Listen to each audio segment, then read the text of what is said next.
The Legend of Zelda franchise is really large, so it's no surprise that it's inspired its fair share of games.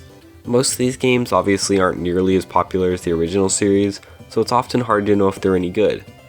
So, I'm going to start playing through these games in order to figure out if they're worth playing or not. This series will basically be covering games such as Oceanhorn or Blossom Tales that are clearly inspired by Zelda. Feel free to put any suggestions of games that you feel deserve to be talked about, especially lesser known games that are maybe only available on mobile, for example. Anyways, without further ado, let's get into the video.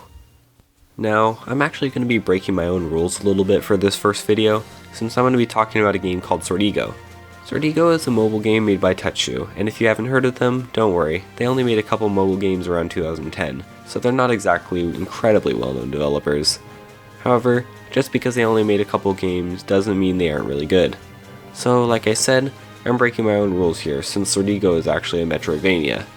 However, I still feel okay talking about it here, since the protagonist is a young teen who wears green, starts the game by waking up from a nightmare, whose quest is to find a magical sword to defeat the great evil. Also, the currency looks like this. Yeah, this game really borrows a lot of story beats from Zelda.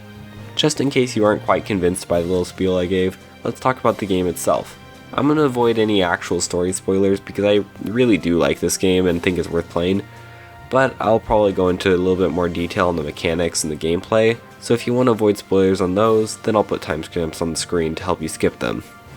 First off, let's talk about the story. I'm going to avoid specifics for spoiler reasons, but I will say that the story on this one is honestly pretty bare bones.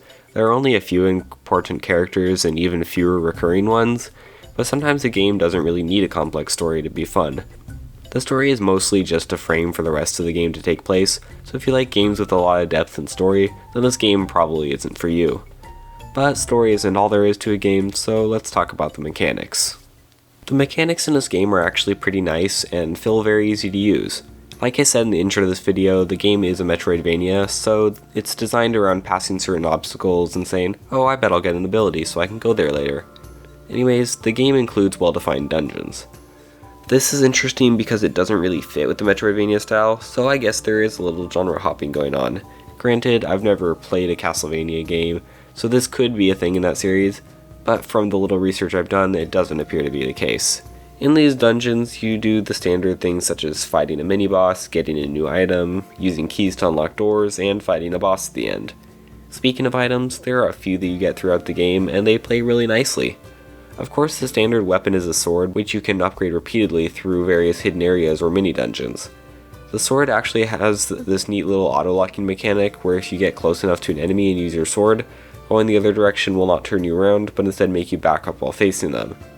A couple minutes into the game, you unlock magic, which comes in limited quantity and slowly regenerates over time. The first spell you learn is Magic Bolt, which is simply a beam of energy that damages enemies. Then you learn Magic Bomb, which is, well, a magic bomb. You can use it to blow up cracked walls or damage enemies. The game also includes a hookshot of sorts with the Dragon's Grasp. This thing is used to reach previously impossible places via the purple blobs that hang from the ceiling or walls, but can also be used to grab enemies and bring them close to you. There is another item, but I'll leave that one as a secret since it's the most relevant to the story, so explaining its use would kind of bring up some major endgame spoilers. The last thing I wanted to talk about mechanics-wise is the leveling system. The game's combat is based around XP, with the character gaining some every time he defeats an enemy. Whenever you reach a certain amount of XP, a bar appears on the screen asking if you want to increase his health, magic, or combat.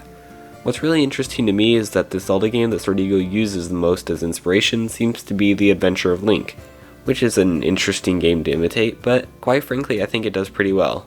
The items all function really well, the controls are smooth, and the game quite frankly isn't that glitchy, which is a lot to say about a decade-old mobile game.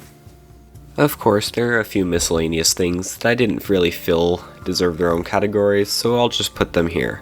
First off, the enemies are really creative and aren't incredibly annoying or complicated to fight. There is certainly strategy and timing involved with some of them, but it's done in a way that doesn't feel unfair or annoying to play. There are also puzzles throughout the game that liven up the drudgery of working your way through the many areas on the map. Most of these are quite simple, but some of them can actually take a bit of time to figure out or even to complete once you know how. Finally, the game actually has quite a bit of content for a free game. Aside from the main quest, There are lots of items to collect, either by solving puzzles, beating enemies, or finding hidden areas.